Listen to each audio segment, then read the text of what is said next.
Hola a todos, bienvenidos a una nueva teleclase de Psicología Educacional. En la teleclase anterior veíamos que aprender cómo comportarse en un salón se basa en observar o experimentar las diferentes consecuencias que resultan de comportarse de maneras distintas, para que después estas experiencias produzcan las consecuencias más deseables. Este era el enfoque conductista del aprendizaje, al que se lo utiliza comúnmente para regular el comportamiento en el salón de clases. Sus investigaciones florecieron durante la primera mitad del siglo XX. Sin embargo, a partir de los años 70, el foco de la psicología comenzó a cambiar. La preocupación por la mente y la forma en que ésta funciona volvió a ser de interés para la psicología científica.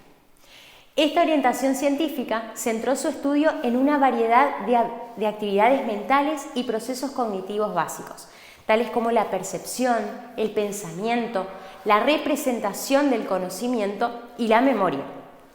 El énfasis se desplazó de esta manera desde la conducta misma a las estructuras del conocimiento y los procesos mentales que pueden ser inferidos de los índices conductuales y que son responsables de varios tipos de conducta humana. Aunque la psicología cognitiva, como cualquier otra disciplina, encuentra sus raíces en diversos campos, podemos decir que uno de sus precursores más importantes fue la psicología de la Gestalt, surgida en Alemania y tuvo su mayor influencia entre los años 1920 y 1930. Los gestaltistas, quienes toman su nombre del término alemán Gestalt, que significa forma, estaban convencidos de que el conductismo no podía explicar el amplio rango de la conducta humana. Más bien, estos estudiosos plantearon que el aprendizaje y la conducta subsecuente ocurren gracias a un proceso de organización y reorganización cognitiva del campo perceptual, proceso en el cual el individuo juega un rol activo. Este planteamiento implica que durante el procesamiento de los estímulos, los sujetos agregan algo a la simple percepción, la organizan de determinada forma para poder percibir una unidad o una totalidad. Es así que la concepción del ser humano como un procesador activo de los estímulos tuvo importantes repercusiones en el estudio de los procesos de aprendizaje y en la educación. Se comenzó a poner énfasis en la forma en que los seres humanos procesan la información. Ahora bien, ¿qué es la psicología cognitiva? En general, puede decirse que es aquella disciplina que se dedica a estudiar procesos tales como la percepción, la memoria, la atención, el lenguaje, el razonamiento y la resolución de problemas. Es decir, esos procesos que están involucrados en el manejo de la información por parte del sujeto. El interés en estos procesos, aplicado al estudio de cómo aprende el ser humano, dio origen a varias e importantes teorías cognitivas del aprendizaje. A partir de estas, el cognitivismo está presente hoy con gran fuerza en la psicología de la educación, especialmente a través de conceptos como la importancia de los aprendizajes previos, el aprendizaje significativo, el rol activo del sujeto como constructor de su conocimiento y el desarrollo y la estimulación de estrategias cognitivas y metacognitivas. Por lo tanto, en esta teleclase vamos a conocer a uno de los autores que contribuyeron al aporte de esta corriente en la educación. Realizaremos una introducción a su teoría y conceptos fundamentales. Y vamos a hablar de Jean Piaget, un biólogo y psicólogo sueco que nació en el año 1896 y falleció en el año 1980. Él estudió los mecanismos básicos del desarrollo cognitivo, llegando a plantear su llamada teoría genética, la cual a partir de los principios constructivistas plantea que el conocimiento no se adquiere solamente por la interiorización del entorno social, sino que predomina la construcción realizada por parte del sujeto. Si bien este autor desarrolló sus trabajos desde la década de 1920, no fue hasta 1960 que estos adquirieron real importancia y popularidad. Sus ideas sobre la teoría del desarrollo intelectual generaron una revolución en la educación.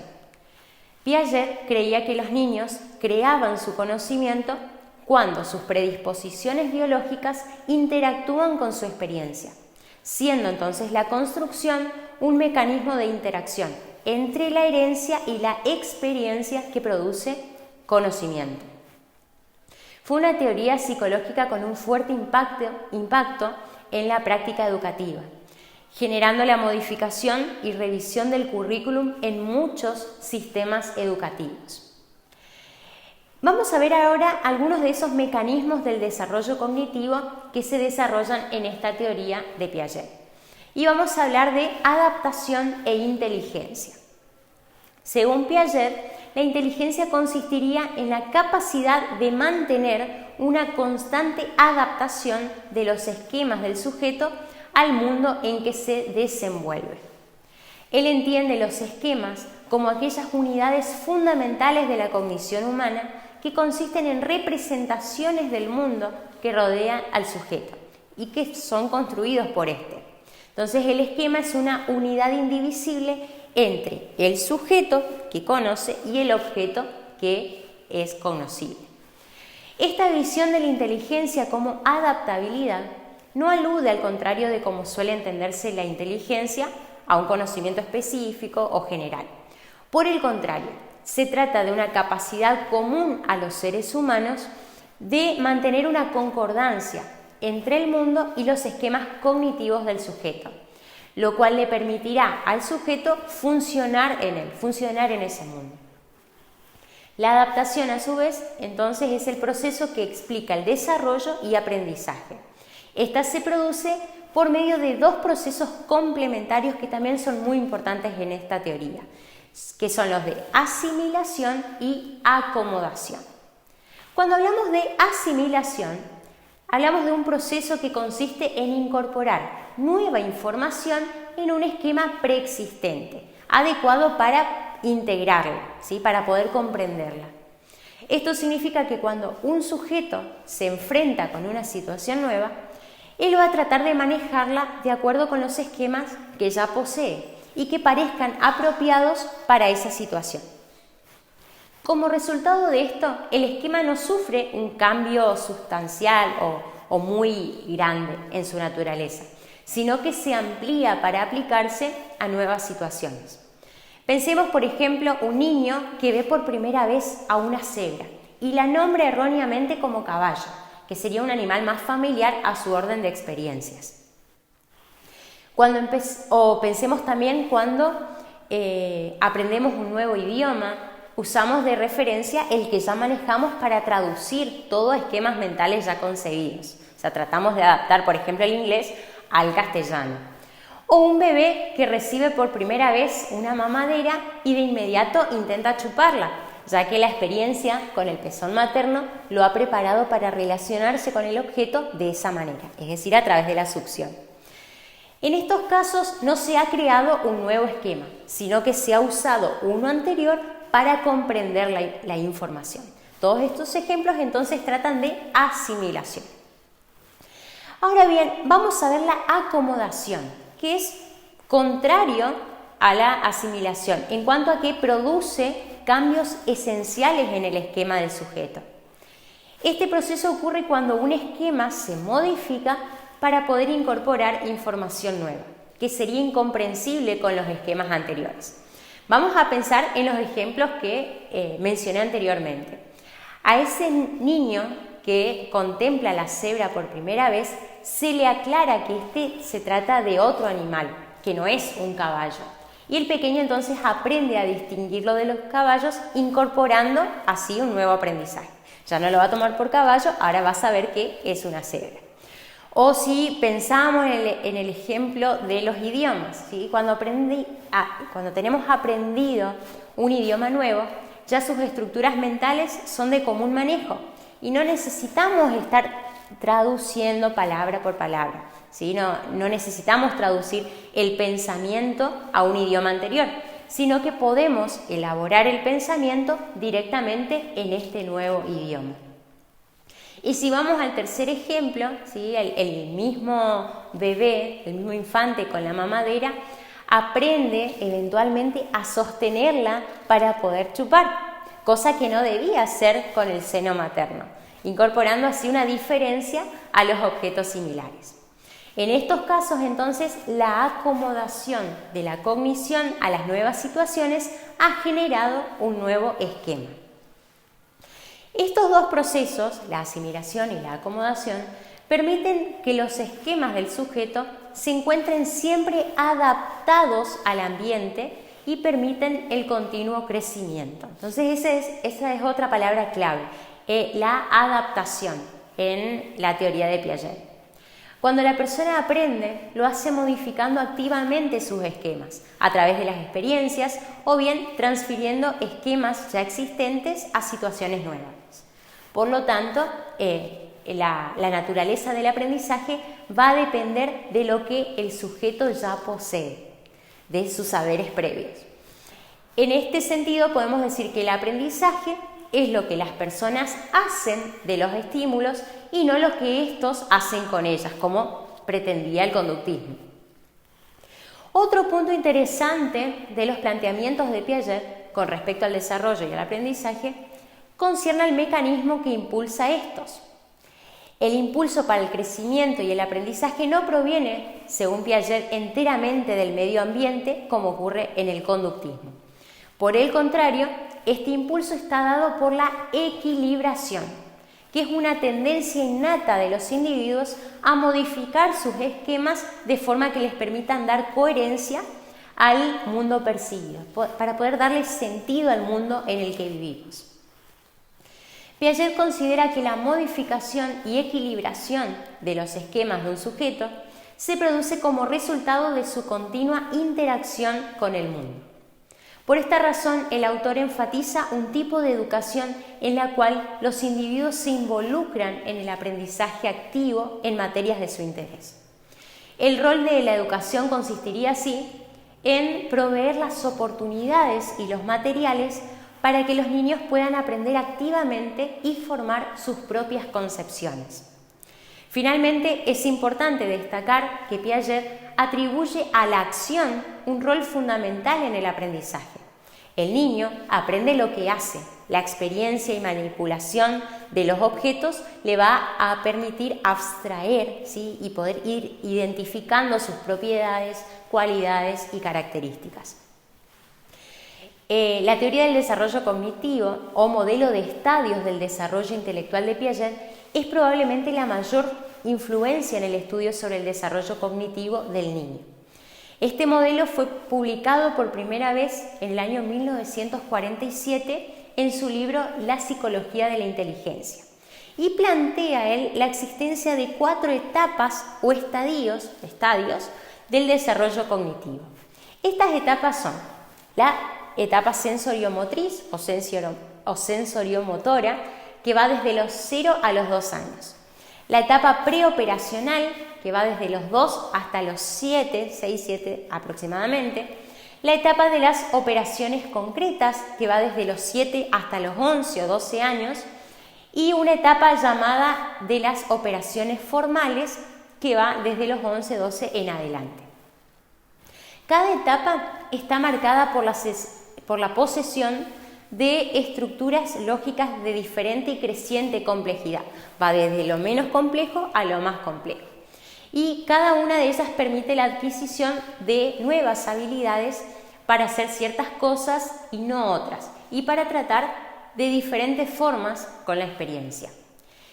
El paso por las etapas estaría definido por los intercambios entre el sujeto y el objeto en la medida que cada vez devienen más complejos y elaborados.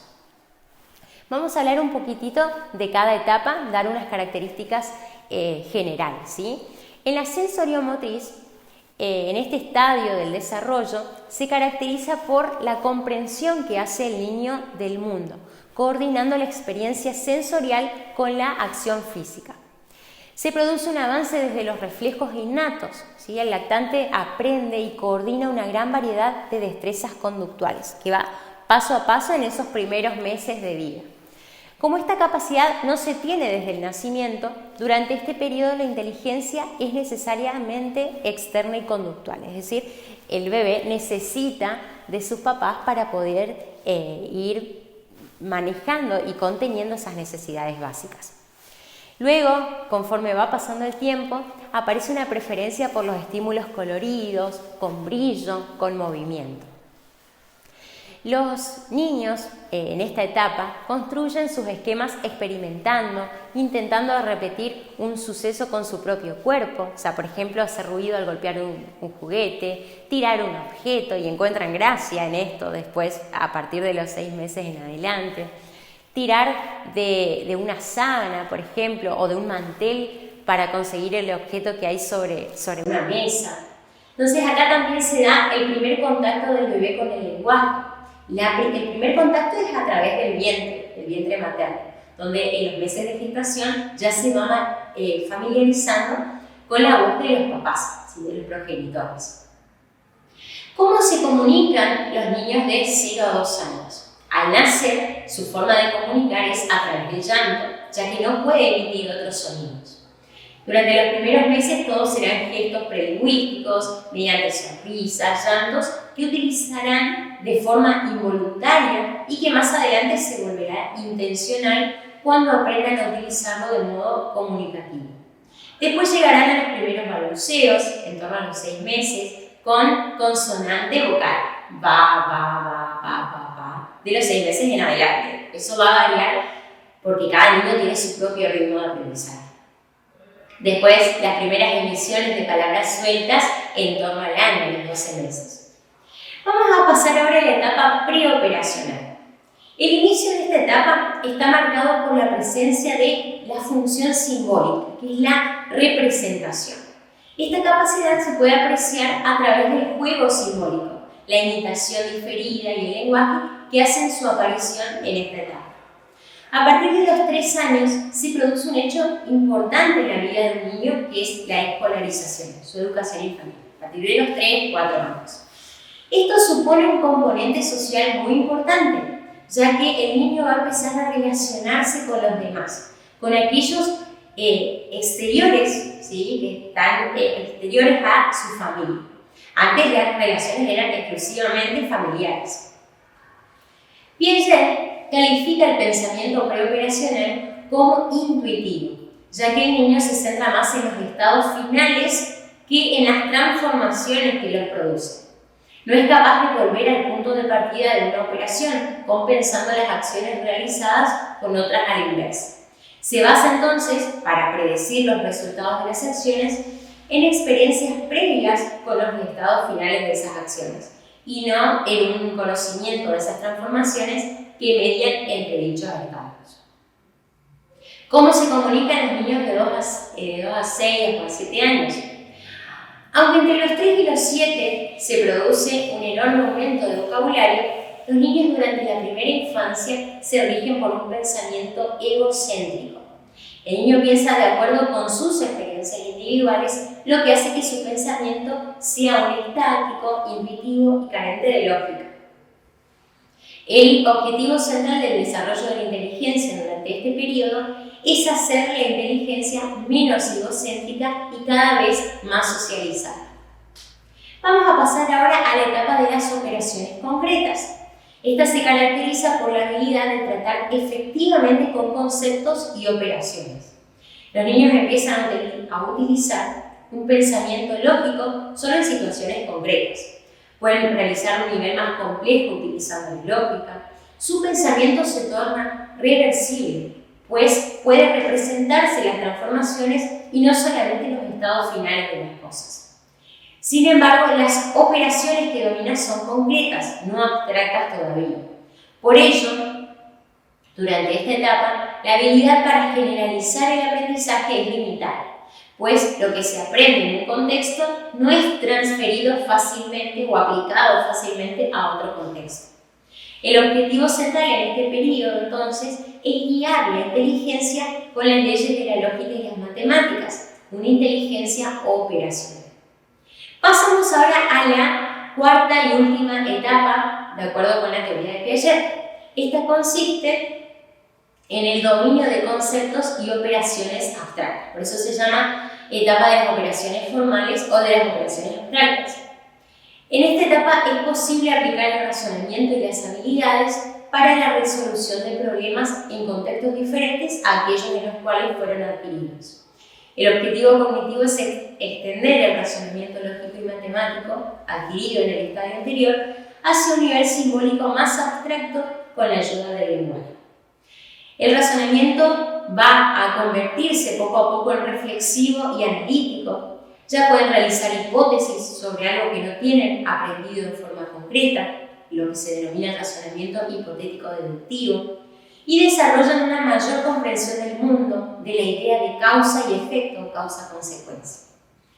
Para concluir, ¿sí? Aunque algunos experimentos y revisiones de la teoría piagetiana cuestionan algunos de sus principios, la teoría genética y la de desarrollo cognitivo siguen siendo aún hoy una fuente importante de revisión para todos aquellos quienes trabajan en el área de la educación. Y de esta manera entonces damos por finalizada esta nueva teleclase. En las próximas vamos a trabajar con otros autores más sobre el constructivismo y el enfoque cognitivo. Muchas gracias.